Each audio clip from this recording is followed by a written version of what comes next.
off your mobile device at this time. Photography and recording of any kind during the performance is strictly prohibited. The Millennium Stage presents a free performance at 6 p.m. 365 days a year. All of our performances are broadcast live and available on demand at www.kennedy-center.org. Now, please welcome to the stage from Brightest Young Things, Jen Tisdale. Hi, babies. Hi, babies. Look at my shirt. I purchased this at Forever 21 today. I like to call it Forever. Thanks for coming. I am from Brightest Young Things. It's an online magazine. We pay our writers in glitter. I'm 36, so I'm kind of a thing. But my skin has a lackluster sheen, so I'm also dull. I'm really excited. So tonight, this is part of our comedy festival. It's called the Bentzen Ball. If anyone here is familiar with that, a lot of you just kind of wandered in.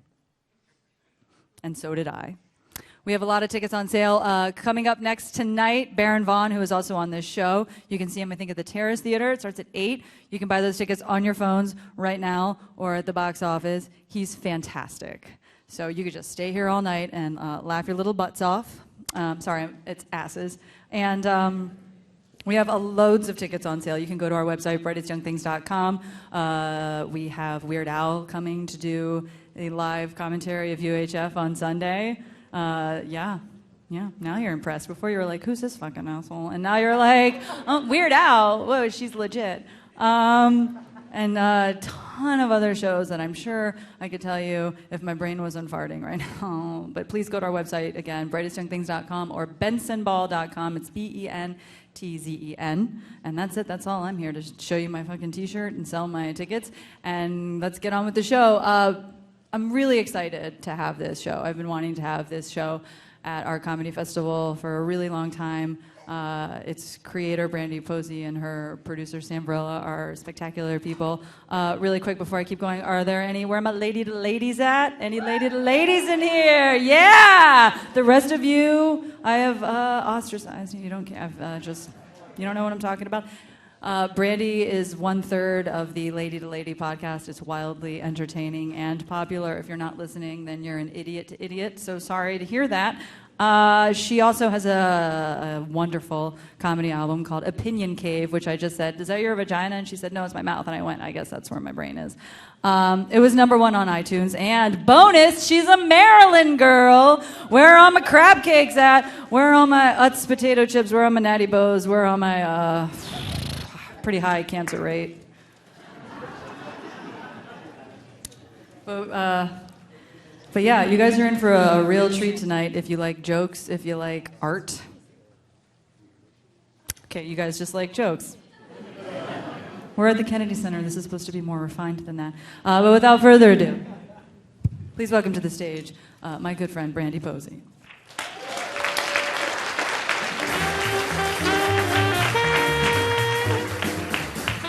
Oh yeah, just some smooth jazz playing me on the stage. Guys, give yourselves a hand for coming out to a comedy show and for being able to be somewhere. It's 6 o'clock on a Friday in Washington, D.C. You guys were all on time. I'm so proud of all of you. Who else has been to stuff at Bentzen Ball this weekend? Anybody else gone to any other stuff in the festival? Nope? Okay, well, sorry, Jen. Give it for, this is my artist, Mike Mayfield, everybody. Give Mike Mayfield a hand. The way this show works is comics come here and say a bunch of bullshit, and then it gets drawn behind us, and then we all regret our decisions. Like, it's a fun, weird place to be. I know there's a couple kids in the house. We're going to try to keep the show about PG-13, but I can't be responsible for anything that happens. I know, you know. Yeah, that's... It's like what it looks like inside of my soul. It's a picture of my heart right there on Thanksgiving. Just belching on itself. Only half the room applauded when Jen said I was from Maryland. Who is from Maryland? Yes. Who's from Virginia? Let's fight! Yeah! It's like the Civil War all over again. Let's get into it. Just kidding. It's not going to be political tonight, you guys. I'm just kidding around. Don't draw anything like that. Yeah. I love being from Maryland because if you're from Maryland, that means you out of the gate are 20% white trash. And I think that is the perfect amount to be. Because it's the difference between being a redneck and being self-sufficient, you know? Like, I'm not a racist or a homophobe. Fuck those people. But I can change the oil in my car and I carry a knife, you guys. That's 20% white trash. It's just a scrappy lady that doesn't want to take it anymore. Yeah, you can drop the lights a little bit in here. Yeah, that's just me in my trucker hat just hanging out. Very jaunty, hand on the hip, Mike. I feel good about it. You could have made my waist a little bit smaller, but that's fine. It's fine. It's hard to see the people think you look like when you're on this show. They go, great. Yeah, walk away. Get out of here. Oh, man. My favorite place in Maryland is the Renaissance Festival. Y'all been to Crownsville represents. Yes. I love a Ren Fest because there's a look in a man's eye at a Ren Fest that you only see at a Renaissance Festival. And that's where they've walked around all day and they've seen all of the boobs. And then they don't know what to do with themselves anymore. They just walk around and they're like, I didn't know they could come in so many sizes and shapes and colors, and I don't know what to do with myself anymore. And it's a beautiful moment of existential crisis. And it's like great because you see them dragging turkey legs behind them, just like, what is my purpose? What happens now? Yeah, it's a guy. Aw, upside down turkey leg. Give it up for a Renfest turkey leg. You know what I mean? Ooh. I saw the funniest thing that I've ever seen in my life at the Crownsville Renaissance Festival a couple years ago. There's this guy that performs there. He's a juggling chainsaw comedian. Does anybody know who I'm talking about? Which one? There's I like the idea of a rivalry between two Renaissance chainsaw jugglers. They were friends in school, and then they later in life, like something happened. One of them cheated on the other one's wife. It's just flashing like this is the flashback to when it all went wrong. They walked in on the other one, and his wife was like juggling tiny chainsaws. I don't know. That's dumb. It means nothing. But I like that guy because I've seen him, maybe 20 of my 32 years on this world, I've seen him perform. And he has told the exact same act every single year with the deadest eyes that you've ever seen. And that man just throws a chainsaw into the air and catches it every time, saying yes to life. I think of him in my darkest moments. Like, if juggling chainsaw can do this, he's just calculating alimonies in his head, just like, I don't keep any of it. It's great. He's just making it happen. Look at him go. There's nothing behind those eyes. He checked out a long time ago. Just wearing pantaloons, and it's just like, this is my life. I didn't know. Like, were you voted most likely to juggle chainsaws in high school? That's not a category. Do you go to the reunions with your chainsaws so nobody messes with you? I don't know. He just lost a leg. That's why the duo became rivals, because one of them accidentally cut off the other one's leg.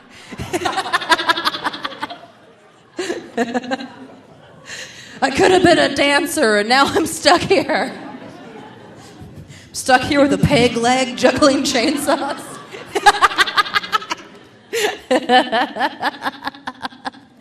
But he still smiles through it all. And guys, think of that when you're having a bad moment in life. Like, if that dude can keep going, let him make you stronger. I believe in you. You can do this. Can you spin the chainsaws and his mouth at the same time? That, I think, might give everybody nightmares. I think that could definitely happen. But a couple years ago, at the end of his act, I saw the greatest thing I've ever seen. The piece de la resistance, the end of his act, he asked people to throw things up on the stage to juggle with his chainsaw. And like 5 years ago, this pirate in the back of the crowd. Give it up for pirates! What? It was just like the tiniest whoop of a pirate. Just like, whoop, whoop, whoop. What a polite little pirate. I love it. You should have been like, yar, yeah, pillage! Like, that's what a pirate... Oh, I love it. A modern-day pirate. It's this pirate in the back of the room. Whoop. pulled out and threw up a copy of Big on DVD. And I lost my mind! What? That is some like time travel, space-time continuum bullshit that I've never seen in my life. Pirates don't have pockets, you guys. Where is he keeping that DVD all day? Just tucked between his tights and pantaloons, just wandering a Renaissance festival, hoping that it might come in handy. Criterion Collection, Big on DVD. He went for it. Was it Blu-ray? Before Blu-ray. The story takes place. I don't know. 20th anniversary? I don't know when that movie came out. Threw it at the guy. The guy just like didn't even bat an eye, and he just started juggling this with a chainsaw. And I was like, if somebody from the past came to the future, that's what a witch looks like. It's just juggling chainsaws in a big DVD. I like to think that guy keeps that big DVD on him every day. And he just like, he has like a giant piano set up in his parents' basement. And he's like, oh, if I dance on it just right, they're gonna let me have a room with a window. That's all that I want. Is this him holding his cape open? Yar, I keep it here with the rest of the Tom Hanks movies. except for the what are the ones about the Catholic painting stuff? Da Vinci Code. He doesn't carry the Da Vinci Code movies because nobody should. Divisive opinion in the room. Okay, we got some Da Vinci heads in the crowd. I'm more of an 80s comedy Tom Hanks person myself. Yeah, check it out. I like his hook. God, I'd look good with a hook, wouldn't I, you guys? Let's talk about that for a second, right? I would love it. I like a hook. I don't drink, and it's not a big deal. It's good because I've finally gotten to the point in my life where people assume that I'm old enough that something horrible happens, as opposed to just deciding never to do it, which is actually the case. But like, it's funny because people don't realize that you can just not do it. So I just didn't do it because I wanted to be able to drive away whenever I wanted to. That's what I'm addicted to. Being able to just be like, peace, gotta go. Is that just like me in the barrel? But it's funny because people don't realize that you just roll myself out sideways.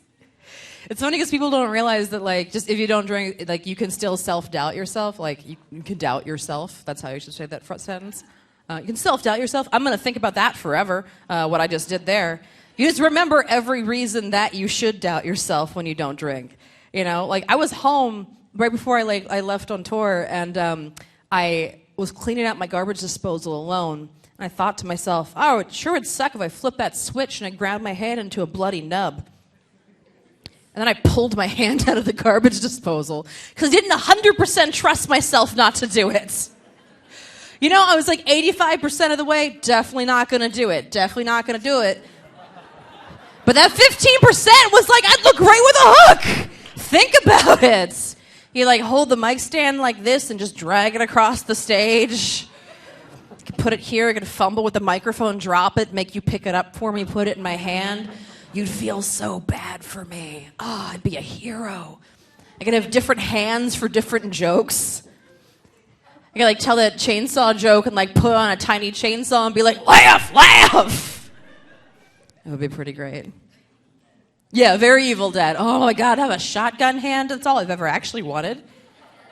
Just like, yeah, exactly. Just like a carrot top of death. That's what I'm trying to become. I just want people to fear me as much as they fear a photo of Carrot Top. That's all. That's all that I actually want to happen. You guys have been fun. This is going to be a fun show. I feel good. Are you feeling good? You guys get how it happens. Mike Mayfield's my artist. He'll be doing a couple more. Mike's in from LA. He's the animation director on Mr. Pickles. Yeah, awesome TV show. He's working on Nick Kroll's new show on Netflix. He's worked on Adult Swim. Everybody on both sides of the pen are like super awesome. And on the stage, our next artist is this fellow right here. He works he's part of the DC Magic Bullet, which is like a really funny comedy thing that happens here. His name's David Ross. Give it up for David Ross. Awesome. And your next comic coming on the stage, he's a local boy. I'm excited to have him on the show. Performs at the DC Improv all the time. Give it up for Umar Khan, everybody. What's up, DC? How are ya? Oh, come on. How are ya? Yeah, it's Friday night. Be excited, huh? I saw some kids I know Brandy mentioned, and I already apologized to one of the moms. I was like, I am going to say some awful things. And then she took her kids and left. Which is bad news for them, because I came here to do a talk on the birds and bees, guys. I think it's time kids learn. Put a bird up there. All right, never mind with that guy. Put a bee up there. All right, now put a dick on that bird, guys. I'm just kidding.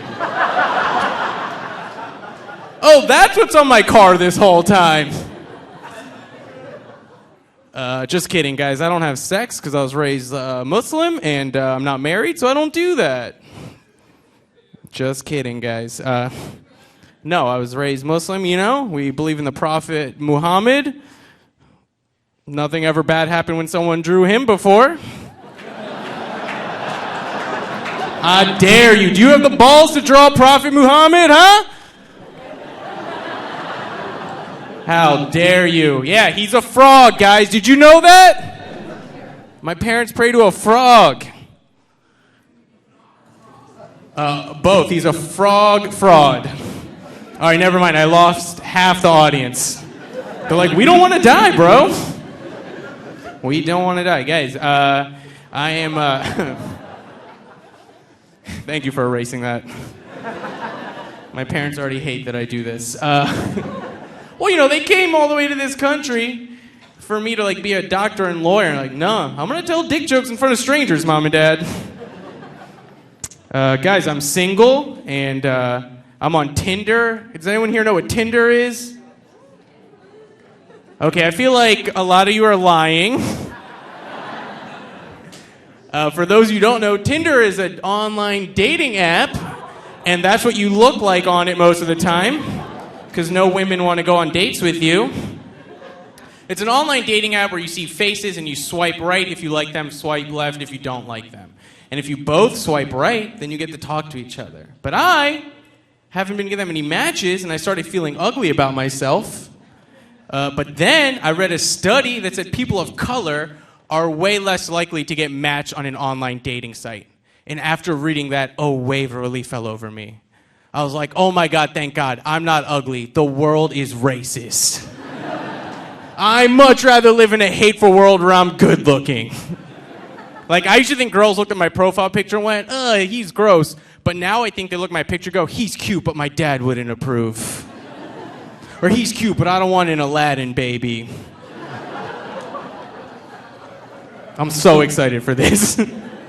It's just gonna be me, guys. Dating is weird for me. I'm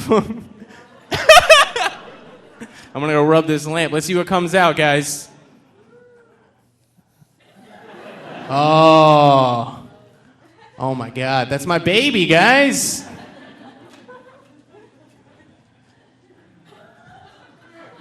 I did a lot of cocaine. A lot of cocaine.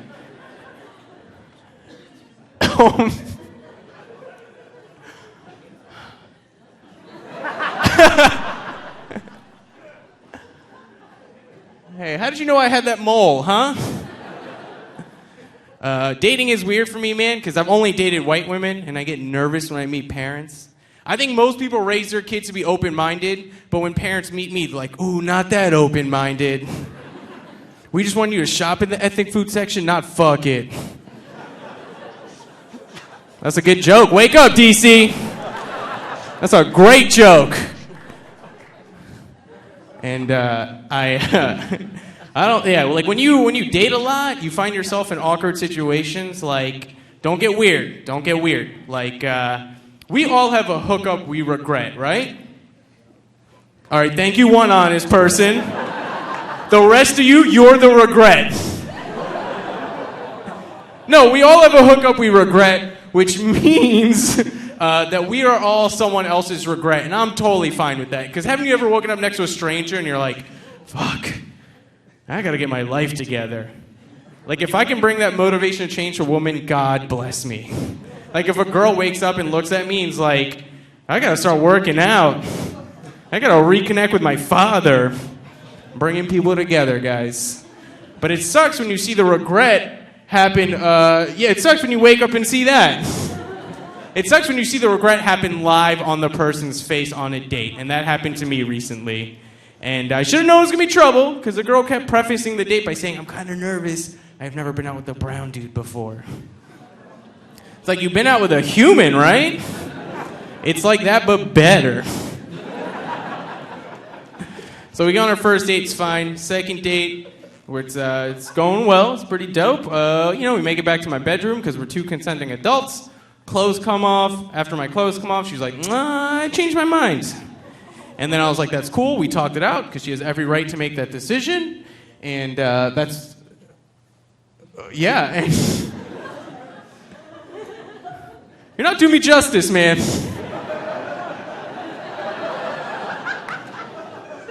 I didn't have my makeup on the date, guys. Whatever. No, we talked it out, and I was like, let's just be friends, because I'm a pussy. And but every time after we kept hanging out as friends, she would text me like, hey, how come you didn't kiss me? How come you didn't kiss me? The last time she texted that, I texted back, and I was like, dude, I can't tell her if you're into me or not. And then she texted, do you want honesty? And I should have said, no. And what she should have said was, do you want brutality? Do you want to schedule an emergency therapy session right now? So I was like, fine, go ahead. And she texted, I swear to God, she texted, that was consensual, guys. That's what you do on dates, kids. Pay attention. Take notes. All right, don't mention kids, guys. They get weird about it. Yeah, we got married that day, too. It was a Catholic wedding. My parents were very disappointed. She texted, I can't handle hairy guys, ... but everything else about you is great. Yeah, right? And that's just my elbow, guys. That's just my elbow. You're a bad man. And then she thought she would save the text, that last text, by sending another text. I'm sure you'll find someone who's into that, and she'll have hair in her vagina, and it'll be great. So she's dead. And you can hear about it on the next Serial podcast. The next time you hear my voice is going to be through a collect call from prison. And you guys are like, oh, that dude totally did it because he said it to 200 people on stage. With all that said, guys, I'm a school psychologist for Baltimore City.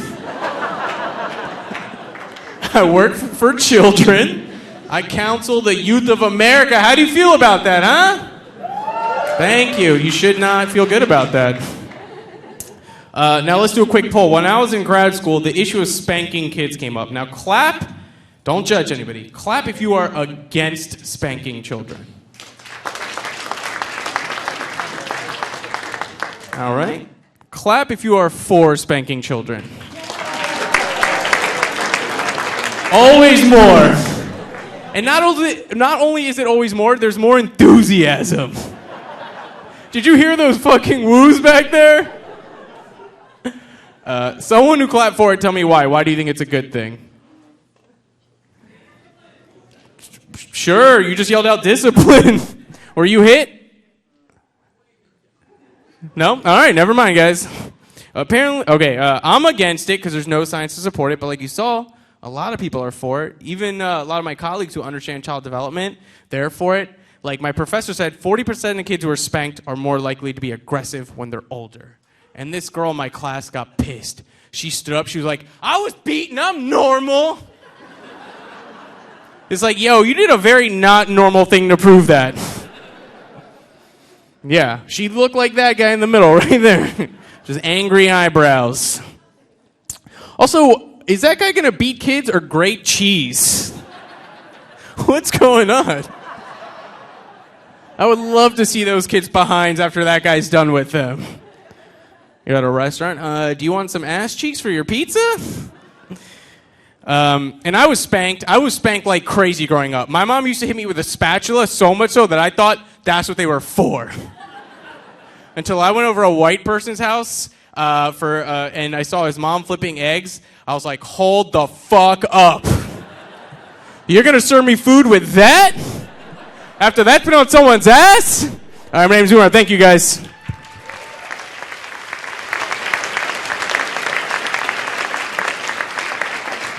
Keep it going for Umar and David, everybody. Yeah. Woo. That's somebody's pair of glasses. I can see it on the back of the screen. It's okay. You jump. That was the best laugh. I love it. You guys having fun? Feeling good? Yeah, you are. Awesome. Mike Mayfield's back behind the screen over here. Our next comic coming to the stage. It's been a part of the Montreal JFL Festival and Just for Last Festival and the Last Comic Standing show on NBC. Give it up for Jason Weems.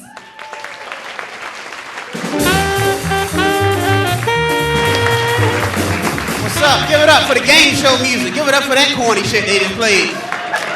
What was that? One more time for Umar Khan, his Aladdin baby. Clap for his Aladdin baby. Those are my glasses that you saw in the background, so that's how I do things. I like you guys. I do. I'm looking out here at the crowd, very diverse audience. All different types of white people in here. White people in khakis and corduroys. I was like, this is the Kennedy Center. I'm going to get dressed up for this. I put on my good outfit for you. This is my jazz festival shirt right here. This is what I wear to jazz festivals. Some of y'all looking at me like, that's a Walmart shirt. This ain't Walmart. This is Target. You hear me? This is Marona. What you know about Marona? I saved 5% on this with my red card. This is lovely, man. They got these aggressive-ass lights coming down here on the stage, man. Those are the same lights they used to keep the cornbread warm at Old Country Buffet. Doing an excellent job on me. Getting sad, man. Barack's about to leave office. Bummed out. I hate when I meet people and they like talk shit about Barack. Like, what did Barack do? What did Barack do while he was in office? He didn't do anything. I'm going to tell you what Barack did. He didn't get assassinated. It's the greatest fucking accomplishment. Thank you. First black president don't get assassinated? Shit, they killed Dr. King. He wasn't even a city councilman. And Barack was open with it, so he was out walking around in open air, like he had some type of light-skinned force field on him or some shit. If I was Barack, I'd have stayed in the car all 8 years. You hear me? I'd have ran for re-election in the car. I'd be giving State of the Union from the back seat, negotiating with Russia from a half-rolled down window. We can't do it, Putin.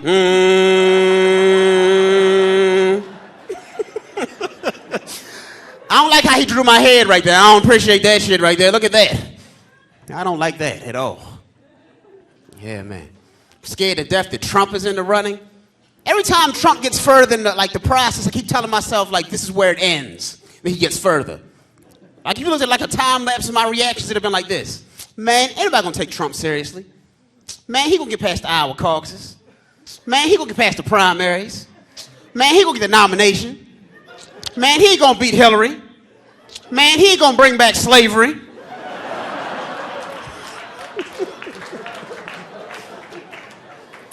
Man, he gonna make me pick all this cotton. Man, it's some bullshit, man. It's some bullshit. I told you we should have voted for Rubio. I told you. He would have not done this to us. That's a good-ass Trump picture right there. I like that, man. Yeah, man. Said his head is too small? Hands, okay. She knows the actual size of Trump's hands. That's a fun fact. You know how I wish was still president? Y'all might not agree with me on this. I wish that George W. Bush was still president. I do. Not because I agree with his politics. I just want to hear him call ISIS is on national television.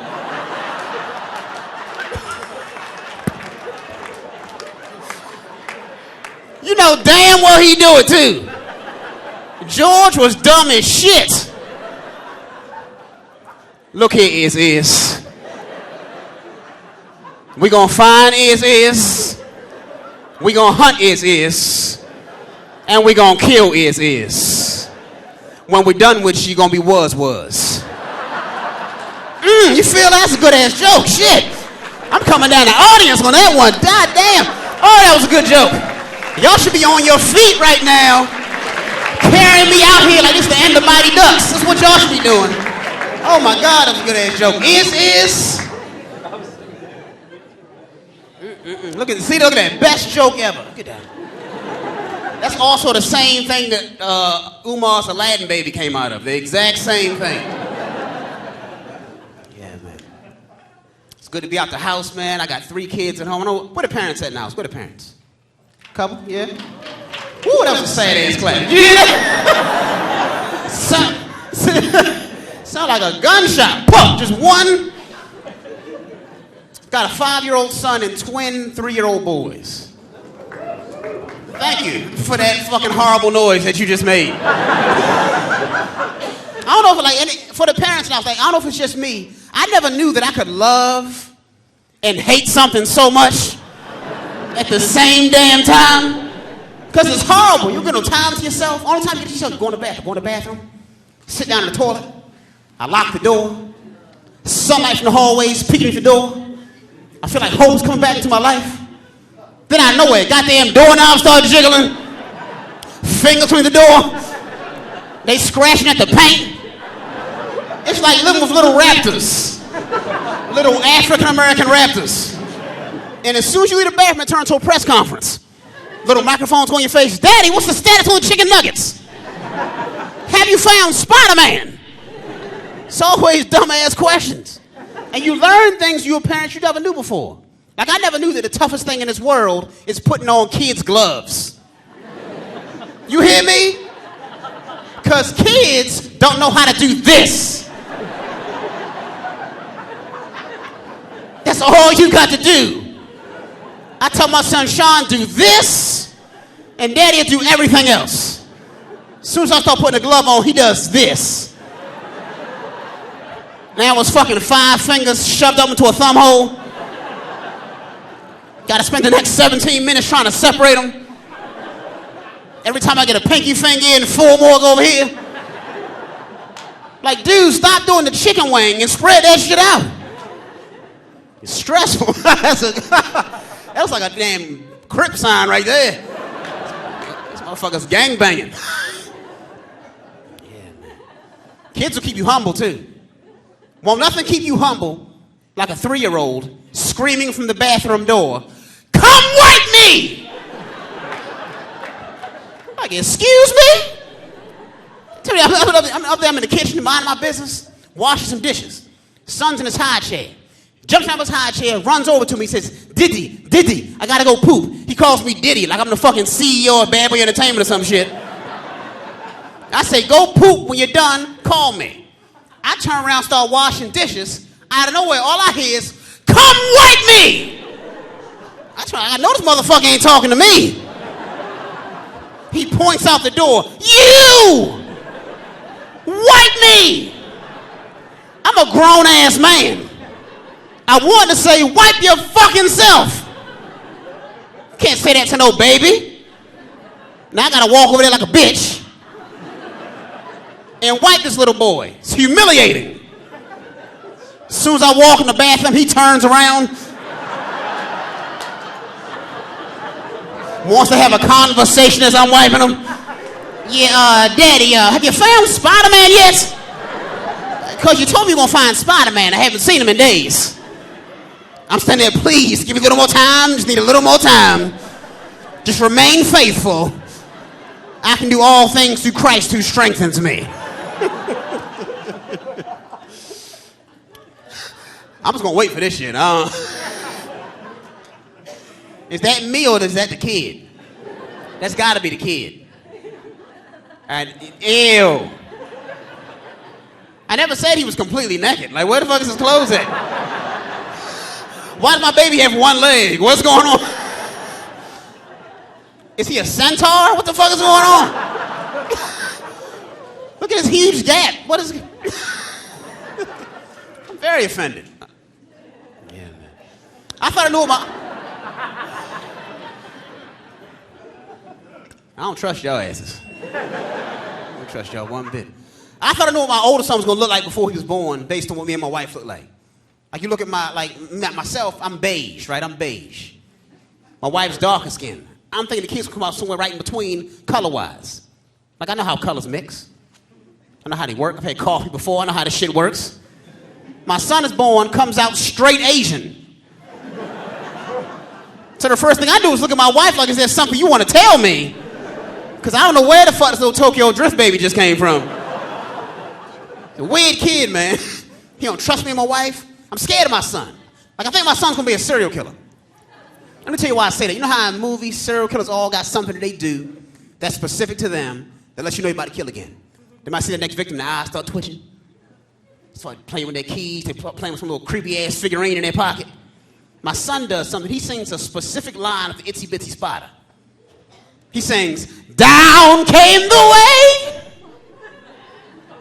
But he sings it at creepy-ass times. You hear me? It be 12 midnight. He been in bed since 7:30. I'm downstairs having a little me time, eating a handful of Raisin Bran over the trash can. Like a boss. Like a fucking boss. Out of nowhere, all I hear is, "Down came the way." Like, who's there?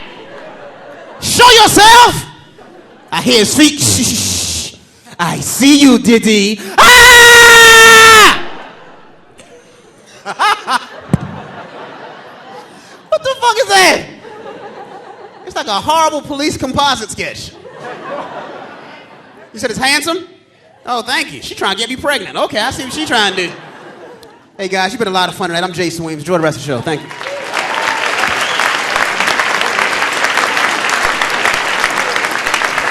Jason Weems, everybody. He's a local. Go see him. Holy shit, he was amazing.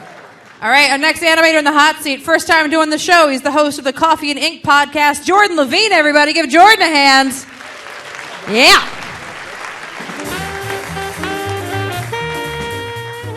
Music can happen right now. That's fine. Next comic up on the stage. She's awesome. She's been on The Late Late Show, and she's written for Eric Andre and Nikki Glazer. Get up for Lizzie Cooperman.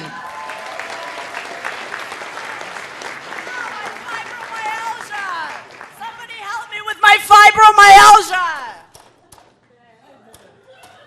And my keyboard as well. If a sound person, you know what? It's okay. We can live like this. Can you hear this?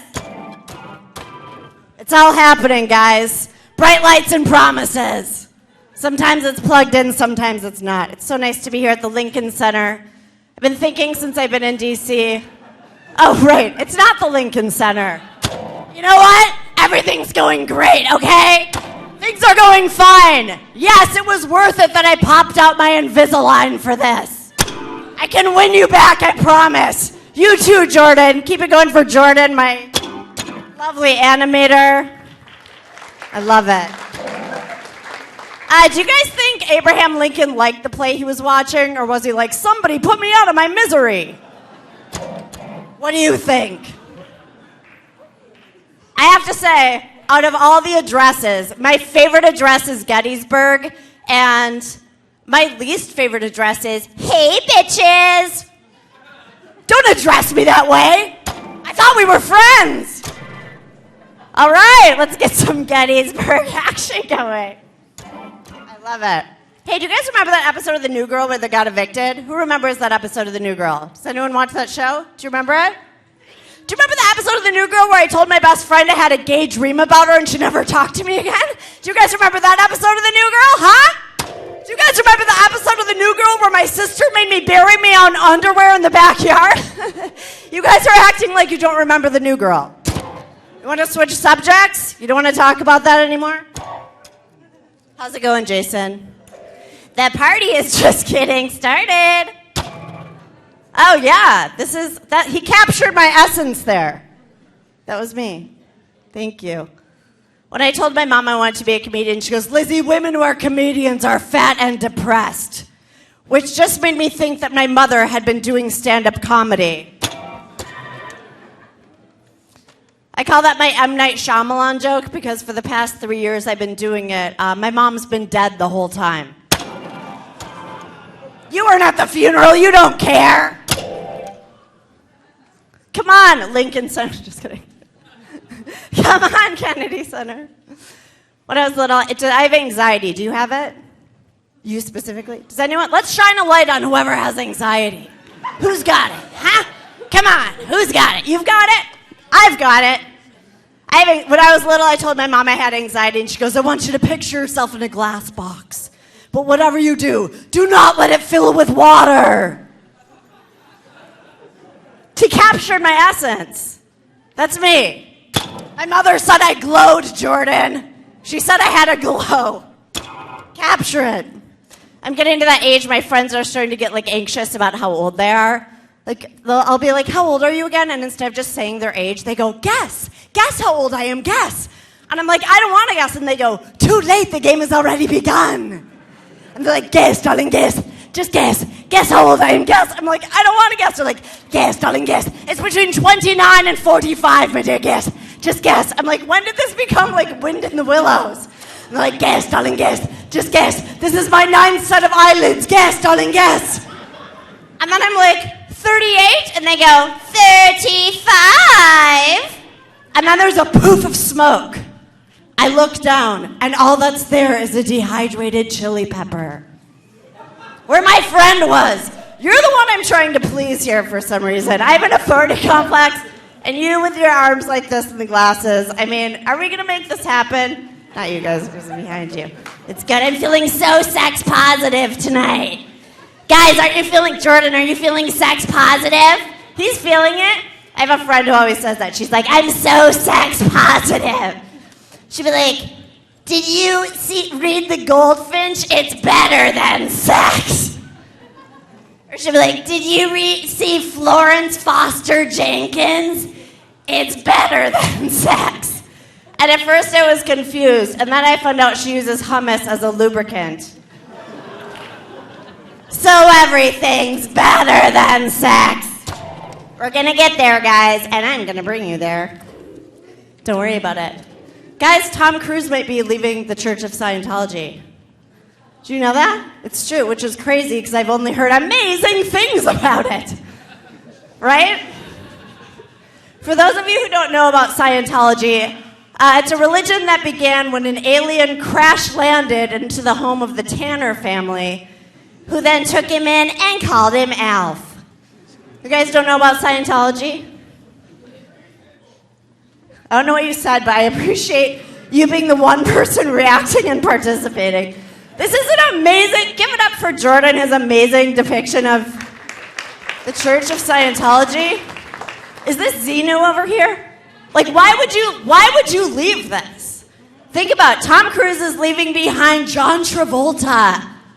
He's leaving behind Kirstie Alley. He's leaving behind anyone who's ever had a web series that opens with them going, I'm back, bitches. Kirstie Alley says that. She's always like, I'm back. It's like, you were never gone. She's just made of like scarves and Splenda, like, I'm back. Can we get a scarf up there? Oh, what a gorgeous scarf. Guys, this is amazing. I haven't felt this much intimacy since I last used the Domino's pizza tracker. Do you use it? It's amazing. It's like, Jose's prepping your pizza. Jose's baking your pizza. Jose's on his way to your home. Jose delivers your pizza. Jose goes home to his children. Jose makes love to his wife. Jose can't see me through the window. Who's tracking who, Jose? Who's tracking who? I would have a business called Goodbye Kitty, which is basically just t-shirts featuring Hello Kitty's asshole. We go, oh, that's animal abuse. Now he's abusing animals. Do you remember when you were little, there would always be a girl at the sleepover who was like, truth or dare, you have to do it. Like she reeked of caramel popcorn. Like touched her feet a lot, and she'd be like, truth or dare, everyone has to do it. Are you gonna do it, truth or dare? I would do it, but I would do anything. You remember that? Do you ever know a girl like that? Would you do it, truth or dare? What's it gonna be, truth or dare? Dare. Dare, she says. Quadruple dare. Go out to the box office. Ask them if they have a zucchini.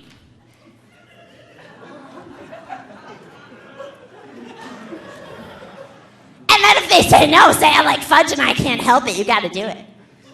You gotta do it. I wanna see caramel dripping on that screen, Jordan. Capture my essence, Jordan. Would you do it? Are you gonna do it? Of course. She's gonna do it. Woo! I would do it. I would do anything. Once I put a Cheeto in my butt and let the dog eat it out. I'd do it. Truth or dare, you have to. Wow, that is so steep. That's incredible. Wow. Guys, come on. Come on. Come on, Lincoln Center. This is incredible. Now it's Abraham Lincoln. I love it. Is this turning into like sexual harassment in the workplace? I'm like, I love your work, Jordan. Seriously, Jordan. Do we have a comedy photographer here too? Is anyone taking pictures? I want to wake up with at least 27 Facebook notifications that I have a double chin. Just like every day after a show, I check my Facebook page and it's like, marry me! Hire me! Try my meatballs! I'm a meatball salesman! Oh, we got 2 meatballs up there. The other day I was like, why am I tagged in this photo of Rod Stewart? And I was like, oh no, that's me. If this were the 80s, I would have one photo of myself doing stand-up, and it would be me like in a Looney Tunes tie, and I'd just be leaning, like on a heap of cocaine. I'm having a great time tonight. Guys, this is great. But my biggest fear is that I'm starting to look like Meryl Streep and Ricky in the Flash. Just like, I might be a little bit older, guys, but I'm still rocking. Guys, never put your baby in a dumpster. Unless your baby happens to be a freegan. You know those people who eat out of the garbage? You know. Guys, I feel like I'm overwhelming you. Just to let you know. I do feel like this has been overwhelming. I was kicked out of Cirque du Soleil for having too much stage presence. Okay, I hope that gives you an accurate barometer. If you want to, we can stick with the classics, okay?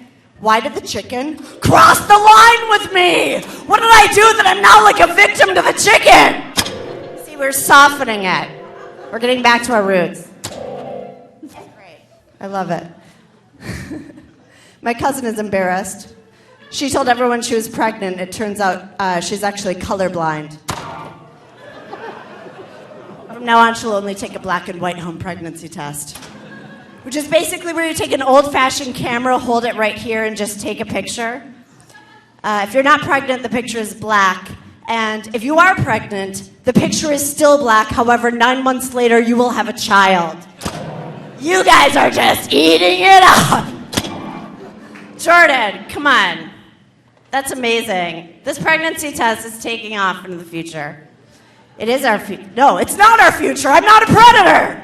Why do I keep doing this to you? Guys, do you want this to be a good memory for me? Just kidding. I mean, because it is. I mean, I'm definitely feeling it. Okay, I'm trying to think of how to say goodbye to you besides with an asshole cat face picture. Okay, I'll leave you with this. Black beans are black beans. Green beans are green beans. But chickpeas are garbanzo beans. Do you feel uplifted? They have 3 names. They're Indian peas. They're chickpeas. They're garbanzo beans. They're the celebrity bean, you guys. 3 names? They're like the J-Lo of legumes. I heard Iggy Azalea got into a huge fight on Twitter with garbanzo beans. I'm gonna keep doing it. I'm gonna keep doing it. Sounds like something you'd spit out in a state of total desperation, like, we have to move these mattresses out by Sunday, and the prices are garbanzo. I'll never leave your minds. Thank you. Good night. Remember this, Lincoln Center. Never forget it. Lizzie Cooperman, everybody. Oh my God, that was amazing. Making a good memory for Lizzie, everybody. Give Lizzie one more hand. Heck yeah. That joke made me laugh so hard. We got Mike Mayfield back in the hot seat. Your next comic coming to the stage, one of my best friends. He just moved to Maryland. He's been on Vice's Flophouse, and now he lives here. You guys are very lucky to have him now. Give it up for Eric Dadourian.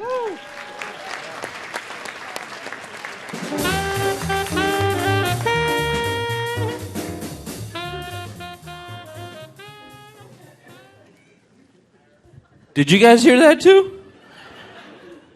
That jaunty ass music? Give it up for Brandy Posey, your host. Maryland, I gotta take these off. I just got them. I don't want to fuck them up. I'm gonna take them. I got them all pleather Nikes, no swoosh. Is one of the most unsettling things that's ever happened to me.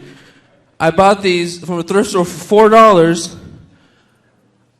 Where's the swoosh? I said to myself.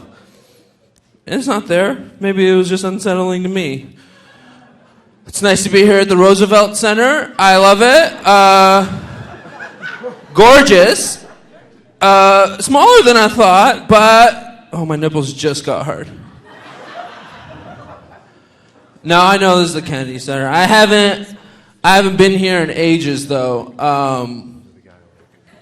Last time I was here, I was just out of Juilliard. By the way, did anybody else here go to Juilliard? Oh. Just me, that's what I thought. Yeah. It's okay. But when I was 19 and fresh out of Juilliard, John Fitzgerald used to bring me here. He'd say, and all the Kennedys would be sitting where you're sitting. And they say, just dance, boy. And I would dance for them. Every single Kennedy.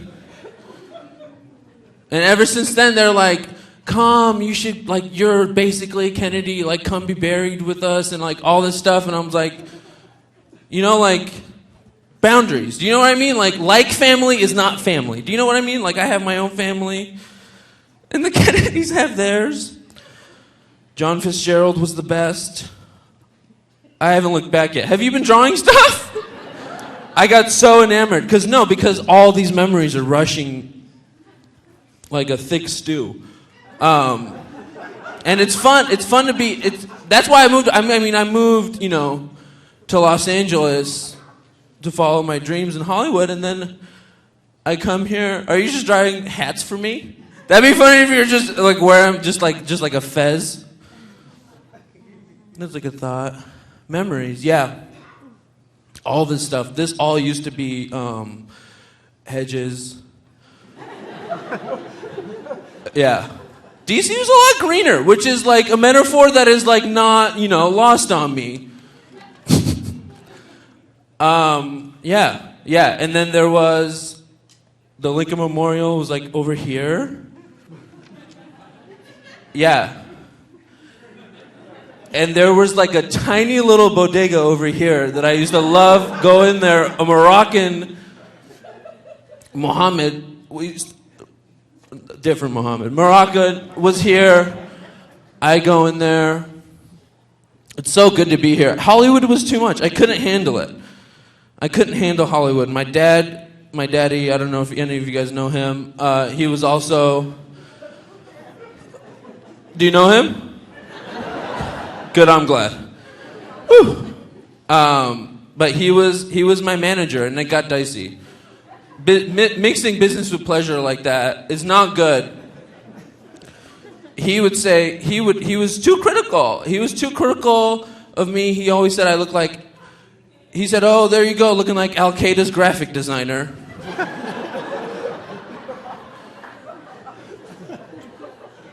I do, don't I? I do, don't I, Michael?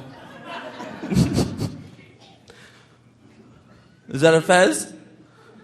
No. Why do I keep saying fez? What's wrong with me right now? I need to stretch. That's why. I come up here too tight.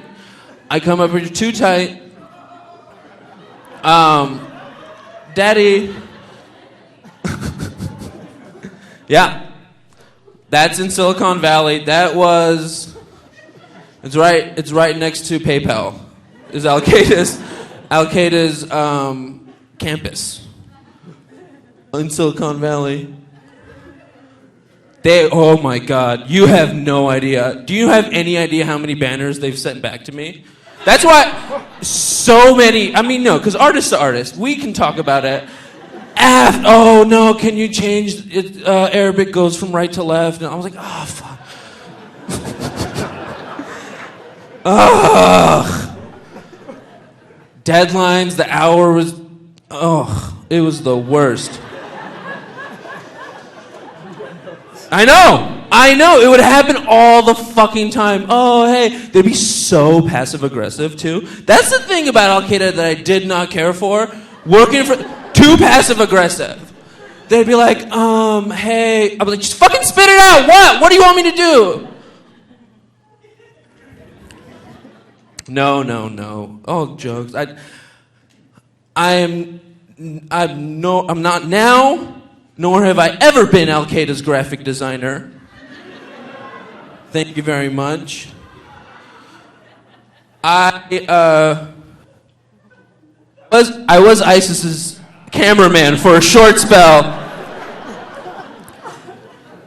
I shot most of ISIS's early videos. I left.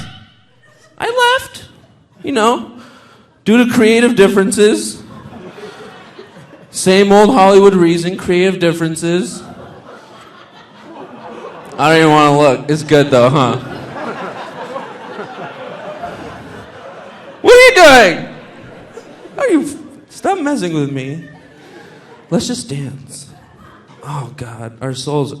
Where was I? I just completely...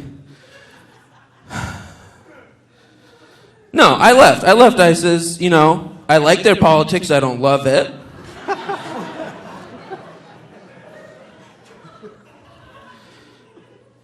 And they didn't like the way that I was framing the shots. They said I was cutting all the heads off. I said, I'm the one cutting the heads off? I'm the one? Do you see what I'm saying with the hypocrisy? This town, DC, everybody said that DC and Hollywood is the same. I hope not. Because Hollywood was garbage. DC now. I lived in downtown Los Angeles. There was a lot of homeless people there. I would always try to engage everyone, talk to them. Because a lot of people, they just want someone to talk to. Should I tell this? So one time I was late to an appointment. I was meeting my associate, and there was a homeless gentleman in front of me. He had a big operation going on, a big rig, and I kind of quick-stepped it around him to continue on my way. No? Nothing? That was a pretty good walk. Excuse me? Excuse me?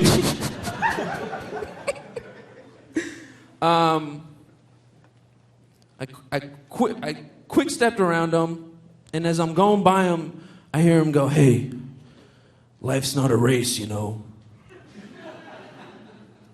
And I stopped. I felt like I had upset him. I stopped, and I turned around to apologize.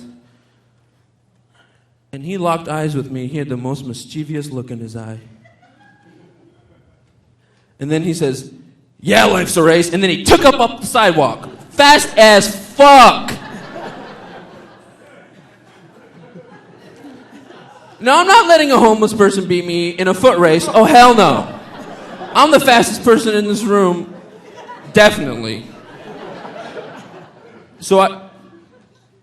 Yeah, I am. So I go tearing up after him. Of course I catch him. But he was so fucking fast. And for the longest time, we're just like elbow to elbow. Laughing like Apollo Creed and Sylvester Stallone, Rocky II on the beach. Like, stop! And just running and running. And giggling. And running and giggling and running. And we just kept running. Soon the city fell away behind us, and it was just fields and trees, and we were just running and running and running. So many poppies everywhere, and a 1994 Hyundai Elantra. Trying to throw him a curveball. Back to the story at hand. We were running. That's what it looked like. This is pre-emoji too. Running and running and laughing and giggling. City falls behind us. Finally, we both just collapsed under this shady tree and we both fell asleep.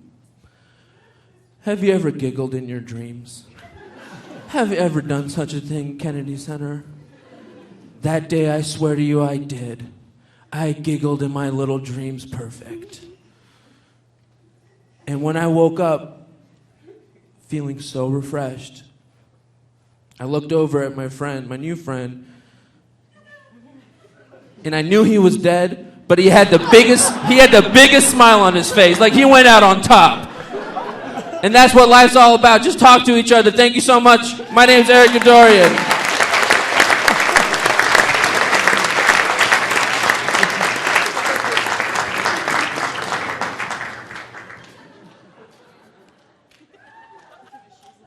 Give it up for the sweet baby boy, Eric Dadourian. Comedy can be sweet, right? Everybody felt something with that one, right? No, we're all cold and dead inside. That's okay. Are you guys having fun? Enjoying yourselves? Woo! Yeah. We got two more acts for you. We got Mike Mayfield staying behind the pen for this one. Next comic coming to the stage. It's a new album that just came out recently called Black Existential Crisis. It's amazing. He's been on Grace and Frankie on Netflix. And he's going to be in the new Mystery Science Theater 3000. Yeah, guys, give it up for Baron Vaughn!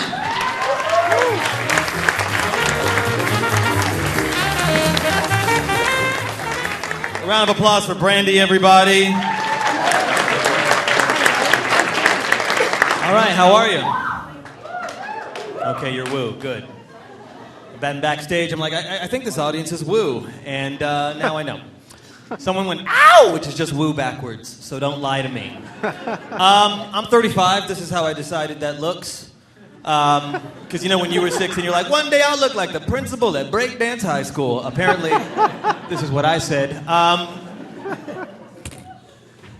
was having an interesting conversation the other night with an insect.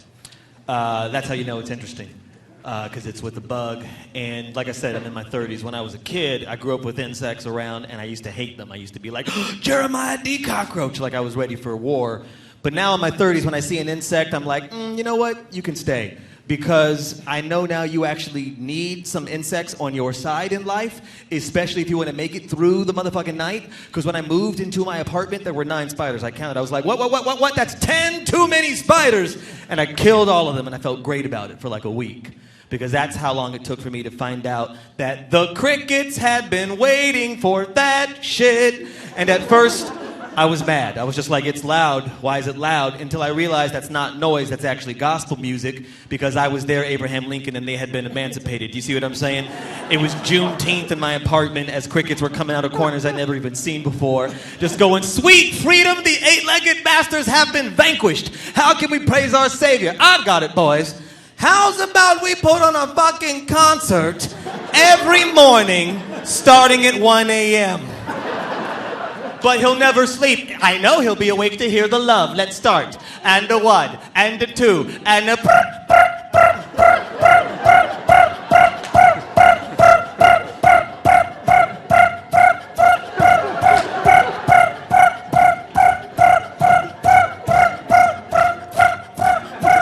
2 a.m.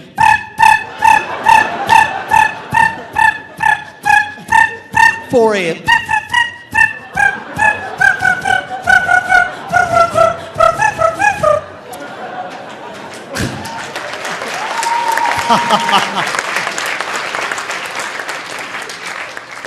Isn't that the guy from the Muppets?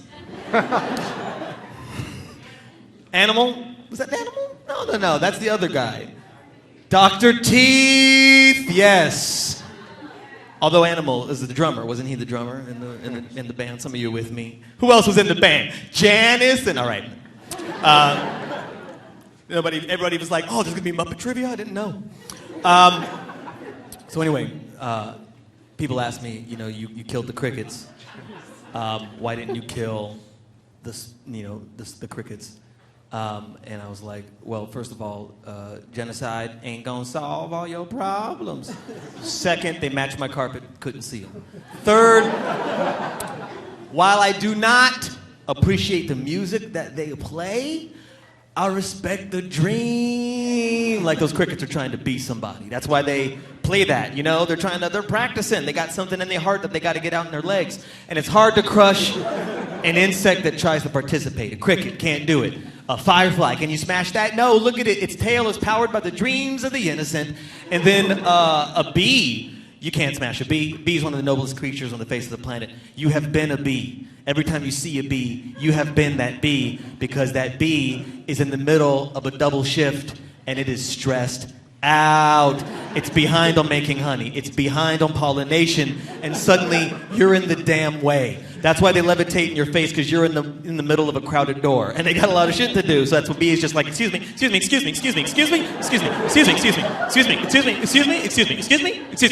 You're not a flower. That's what a bee's life is every day, all day. But a wasp can go to hell, because they don't do anything. They don't pollinate. They don't make honey, but they still have stingers. What? Unemployed with a weapon? I don't think so. Stingers are for closers. Yellow jackets. That's like a gang name. It's a bug who defines themselves by their colors. That's what a yellow jacket is. All right, 3 people. Everybody else is like, nope, don't know what you're talking about. Colors, you say. Where did you grow up? I went to a music festival recently, had a great time. Found out that I'm too old to be at a music festival. It was the last one. I was just kind of like, fuck all of this. Nowhere for me to sit. That's my standard now. That's how you know you've gotten older, when the first thing you do when you walk into a room is look for a seat. That's the first thing I do. I walk in, I go like, any empty chairs in here? No empty chairs. I won't be here long then. Because this is a party, and if I'm a party, I'm going to need to take a powder. My favorite thing about a music festival is the music festival poster. I like a poster more than the actual festival. And I like the layout of a music festival poster. Big, recognizable band name at the top. Huge letters. And as the bands become more obscure, the letters become smaller and smaller. Kind of like a seeing eye test for how cool you are. Which is exactly what it is, a hipster eye exam. Because it's just kind of like, everyone and your daddy knows who this band is. You know more about music than we thought. Oh, you're officially young and relevant. This band is so obscure, you're the only person at the show. Which is the last level of cool, where you're just so cool that you're actually alone again.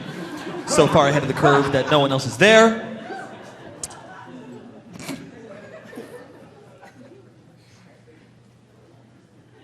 Good silence.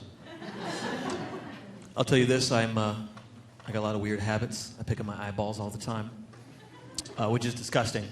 But I do it because I know I'm not getting everything out of my eyeballs. I just know that stuff is getting under my eyeballs. Some people call it OCD. I call it your eyeballs are the couch cushions of your skull, and shit's under there. And I wish I could just take them out and yes, exactly, just like that. Just kind of shake them out and find all sorts of things, like buttons and the remote, which I need because I need to change my perspective. But I'm allergic to a lot of weird things. I'm allergic to dairy, and I'm allergic to it. I'm not lactose intolerant. That's a totally different experience. Lactose intolerance is, oh no, I had pizza, now I'm going to fart. I had butter on a sandwich a couple months ago. My throat swelled up to the point I could no longer breathe. They call it anaphylactic shock, and by they I mean the doctor at the emergency room. And she prescribed me an EpiPen, which I keep on me at all times because nobody knows what dairy is, by the way. That's my PSA for you all. We eat so much dairy as a country, we have forgotten it. Because I keep having the same conversation when I go out to eat. No server, no chef, not even an owner of a restaurant. know what dairy is. Can't have any dairy, not because I'm cute, but because it might kill me. Oh, what about eggs? Eggs are not dairy. But it's from a farm. Dairy's from a damn cow. Oh, what about asparagus? That's a vegetable. Oh, what about arsenic? That's literally a poison. What about arsenic and old lace? That's an old play. What about the Crucible? Different old play. What about Man Ray? That's a visual artist. Saw some of his photography at the museum the other night. What about Ray Manzarek? He's from The Doors. Like, nobody knows what dairy is.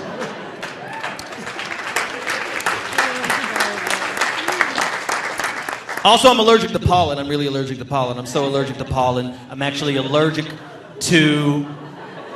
That's what I look like as well. I can show you a picture of me after I had peanuts. 15 minutes after that, I looked like Danny Glover and Warren Beatty's Dick Tracy.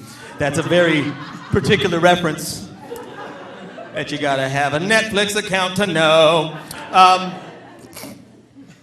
I'm allergic to pollen, like I said, and I'm allergic to, because of that, I'm allergic to weed, which is hilarious because I live in California, where you can get legal marijuana faster than it takes to remember marijuana means weed. So if I want to get high, guess what I got to do? Take a Benadryl. Oh my goodness. Guess who is the cool uncle at the party? Nobody had to have a baby. I'm just hovering over people going like, I love to join you kids, but I don't have a Benadryl. You know what I mean? I need a sweet Benadryl if I'm going to get high. Let me put it this way. I need to take some bennies if I'm going to hang with the Jets. You kids know what I'm talking about. You read it in a magazine. Is that a seat? You know what? There's not even a place for me to sit, so I can't get high because I'm going to need to rest. So yeah, dairy and pollen, that's what I'm allergic to, dairy and pollen. Eating and breathing, dangerous. Unexpectedly dangerous. I'm going to stop calling my allergies that. That's a wimpy name for something that might kill you out of nowhere. So I'm not going to call my allergies my police, exactly. Because they might end my life and people will react the exact same way. They'll just go, well, why did you go outside that day? You know what I mean? The exact same disregard for human life. All right, some of you with me, some of you feel weird about race right now. Which is fine, because that's how I woke up, literally every time I wake up. Just black again, I hope I make it. The police are out, and it's already skin 30.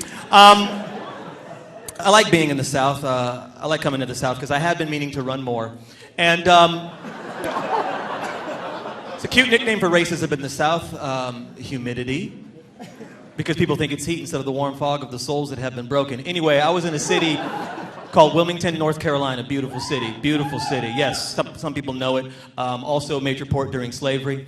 And no woos for that? Weird. I know for a fact that my specific ancestors started their journey in North America in that city. So it was a very sobering, profound experience as a black man to go to a building I know my people were sold in and just be with it. Imagine that. Just looking at that building going, wow. Now it's a Subway sandwich shop. I actually don't know how to feel about this. Is that progress or some sort of messed up Underground Railroad reference? I see you, building. Eat fresh. Eat freedom.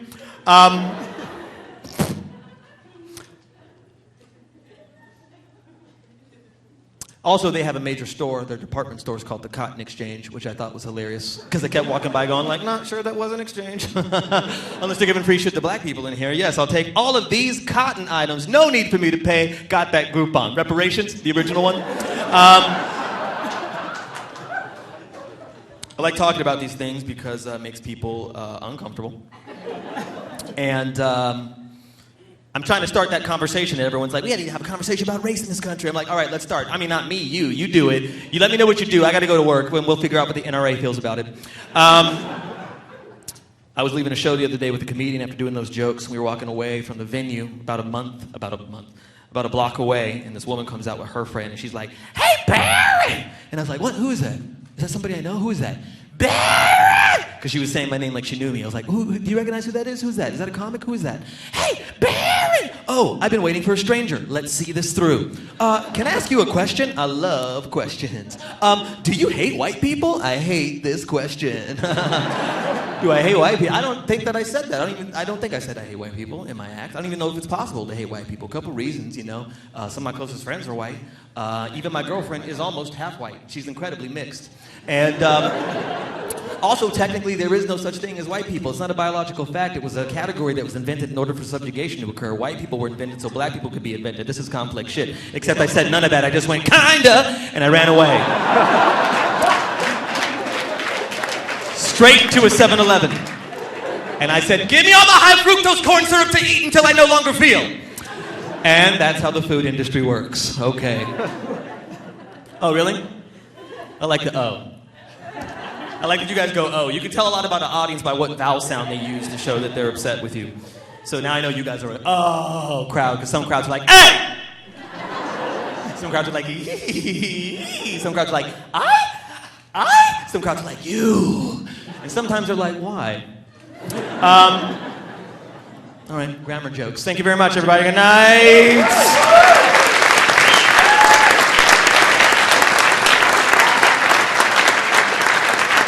Baron Vaughn and Mike Mayfield, everybody.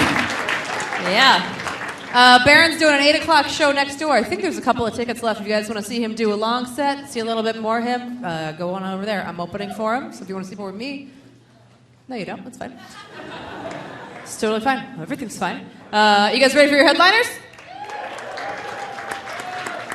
I see arms crossed. This is a comedy show. It might be in a museum, but it's still a comedy show. Are you guys ready for your headliners? Yes, that's what I'm interested in. Be glad I'm not making you do a wave right now. We've got this. In the hot seat, it's the first time doing the show. He's a part of Super Art Night here in D.C. Give it up for Jamie Noguchi, everybody. Yeah.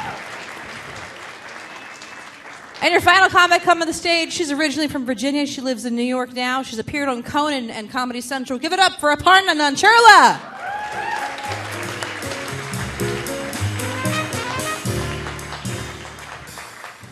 Hi, guys. You don't have to think of me as a headliner. You can just be like, she's last, and then we got to leave. It's totally fine. It's an artistic choice on your part. How are you guys doing? You having a good Friday? I think the sun is still out, I bet. Well, get ready, because it's about to get low-key, all right? Strap in. I realized recently adulthood is full of a lot of tough, discoveries, and you learn them all the hard way. I learned this not too long ago. There's no way to pick up pills that you've spilled on the ground without looking like a total human red flag. There's just no way to be like, ha! Oh, this is what I meant to do, and everything is going great. There's always immediately a sense of urgency. You're just like, huh, I'm so sorry. I need these. Oh, Mama's medicine.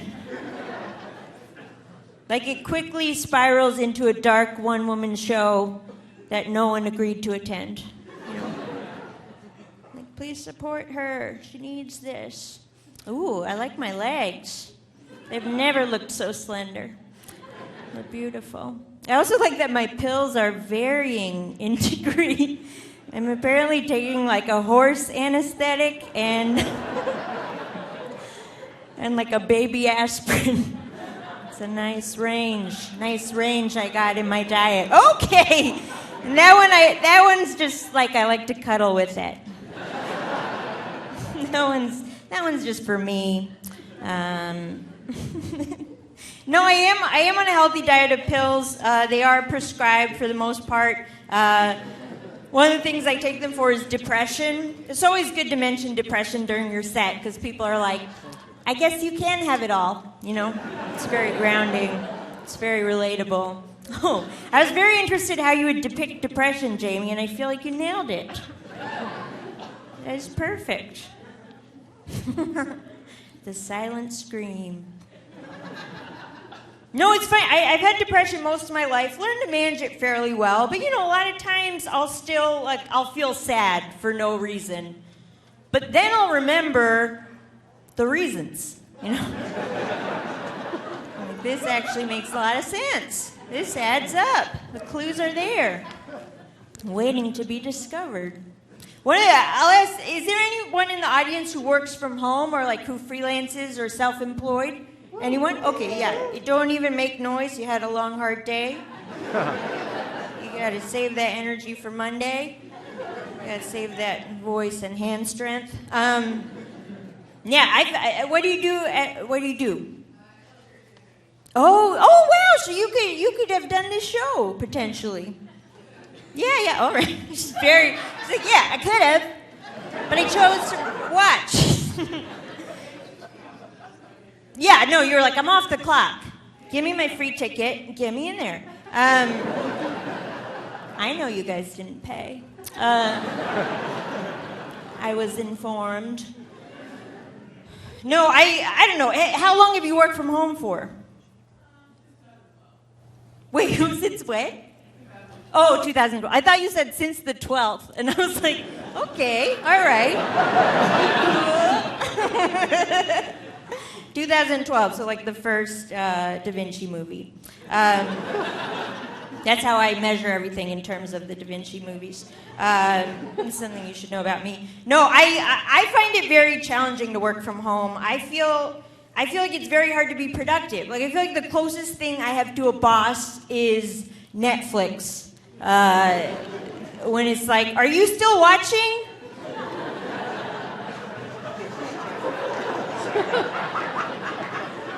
And I'm like, of course I'm still watching. I'm never not watching. Stop micromanaging me. I'm your best employee. I take all your suggestions. Oh, Netflix? Oh man, it has arms. What's that? I need to watch that show where arms come out of the television. Yeah, I feel like when you're in charge of your own productivity, like you'll have entire weeks where you're just like, was I a person? Like, did I hashtag slay at all? Did I do anything that made me exist? Like, I remember one particularly troubling day where at the end of it, I was like, did you do anything today that would be considered an action?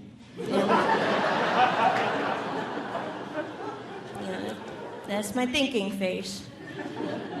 And then I could only come up with two things for that day. One, I fell in the shower. It's the right reaction. It was not my finest achievement, but it was like a new experience. So I was like, there's growth there. Some new markets might open up. And then two, I Shazammed the music in a pet food commercial. But that's all I did the entire day. Like, I feel like if I had died that day and someone was just like, well, you know, what'd she do before she left? It'd be like, well, it was a little bit like she was already gone. She was ready for it. She was very motivated to leave. No, it's fine. I feel like some people, if you describe them, you'd be like, oh, they have a lust for life. I feel like if you describe me, people would be like, she likes life, just not in that way, you know? She just wants to be friends, but she doesn't see it getting any more serious than that. But she cherishes the platonic hangs. I think part of the problem is I just love wasting time. Jamie's like, I'm at a loss. These are a lot of existential concepts. Like, how do I draw despair? 7 times. I've pretty much done all of them. Oh, that's beautiful, though. It's like a river.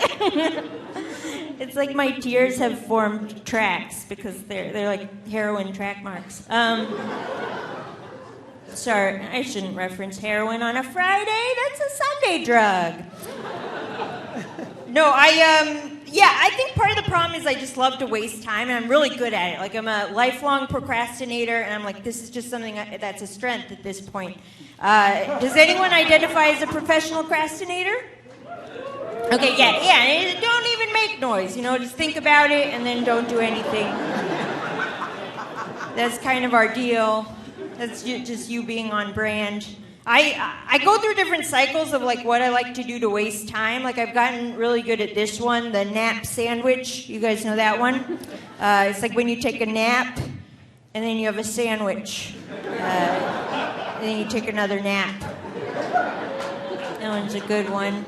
Rarely disappoints. I'm sorry your clap didn't gain momentum, but I heard it. I heard it and I'll journal about it later, don't you worry. I'll be like, someone tried to start a clap today and it didn't gain traction, but I really related to that audience member in that moment. Is that, oh, it's I'm eating and sleeping. Oh, one day I will learn to multitask in that way. I love that it's like, I feel like if I named this one, it would be Sleep Eat with One Eye Open, because that's what she has one eye open. Don't make me the jerk here. No, I love napping. I love sleeping so much. Like, my one problem with naps particularly is the waking up part. And only because it is the most disorienting feeling every time. Like, no one ever takes a nap and then is just like, that was a great idea, and now I feel great. Like, that's never it. Like, waking up from a nap is always some version of this where you're just like,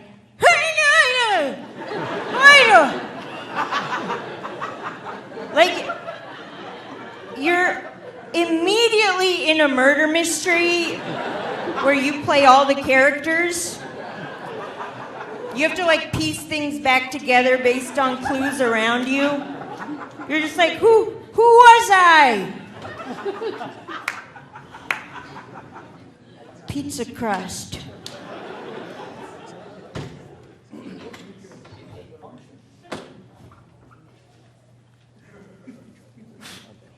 Pizza crust. It's all crust, damn it. Suspects seem pretty cool. The only feeling I would compare waking up from a nap to is like if you stop to check your reflection in a parked car on the street and then you suddenly realize there's someone sitting in the car. It's like, no! Why is this happening? Is my family okay? What is hair? Like, none of the questions make sense anymore. How do you even get out of that at that point? Are you just like, I was never here. This was all a dream. No, you're weird. You were sitting in your car parked on a street. I was just making sure I still had a face. I'm the grown-up. I feel like I gave you a lot of face work today, and I didn't. I'll fix that later. Oh, I like that. I look like that. I look like that evil thing from Ghost, which is a really old reference, but, you know, those things that drag the guy into the sewer, that's what I look like. Which is me on a good day, so that's accurate. Also, who's that? Oh, man. He's somehow in the equation, and no one even accounted for him. He has the most pleasant expression, but he's the most chilling part of this photo. No, who is that? He's like, I'm enjoying fear.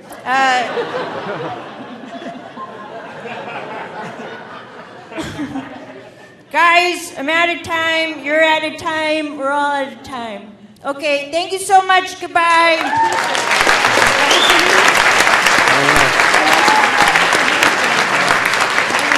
Aparna and Jamie, everybody, thank you so much. This has been Picture This. We are a monthly show out in Los Angeles. We do it in New York, San Francisco, Portland, and potentially in D.C. if you guys enjoyed yourselves. Good, how are you? A smattering of applause, okay.